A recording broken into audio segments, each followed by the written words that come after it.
good for me to show you. So here are the optic tracts again. This is all part of the dura that we had to pull off so we could see what was under it. This lies right here like this, right? And this is where the pituitary gland is.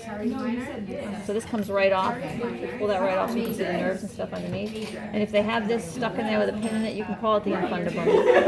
Infundibrum, that's what this whole thing is called. Infundibrum. Okay? Hey, keep it down over there. We're trying to record over here. Okay? So let's look at the sagittal section here. So now I've taken the brain and I've cut it right down that fissure. Now we're going to look at some internal anatomy in the brain. See this band right here? See that band? Right there?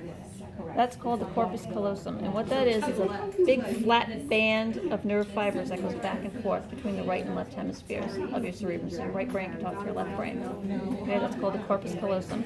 This cranial end here where it makes this turn, this is called the genu. And this turn in the back here is called the splenium. Okay?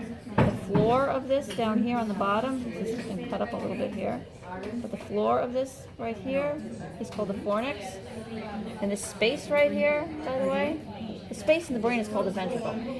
It's space. And it's filled with cerebrospinal fluid. The largest of those spaces is this one right here. This is the lateral ventricle. And there's a right lateral ventricle and a left lateral ventricle. And in between them is a membrane to separate them. Okay, and that's called the septum pellucidum. It separates the right and left lateral ventricles. Okay.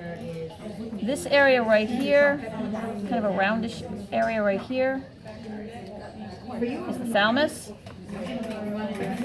And you can't really see much of it, but this area right over here, right below it, this area right here is called the hypothalamus. So this big area is the thalamus, this little area is called the hypothalamus, and there should be a space right here above them, right there. That's actually called the third ventricle. And that is connected by this little channel that comes right down around here, and then down here, and right here. Right underneath the cerebellum is the fourth ventricle.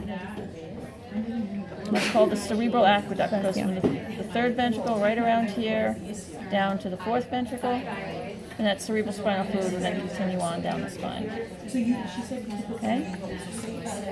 This right here is the inside of the cerebellum. That's called the arborvitae, or the tree of life. Just like the plants you have in your yard, arborvitae. Okay? What else? You can't see in this one. What's that piece that you brought over there? Is that something? You can't see any of these ventricles.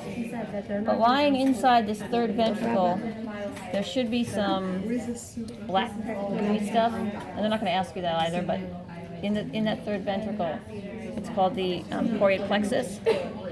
And that is actually what produces the cerebrospinal fluid. And inside the lateral ventricle, which you can't really see anything either, is the hippocampus and the caudate nucleus. Those are actually both different structures located inside here, but you can't see those either. Just so you know when they're talking about them where they are. Okay? What about the piece you borrowed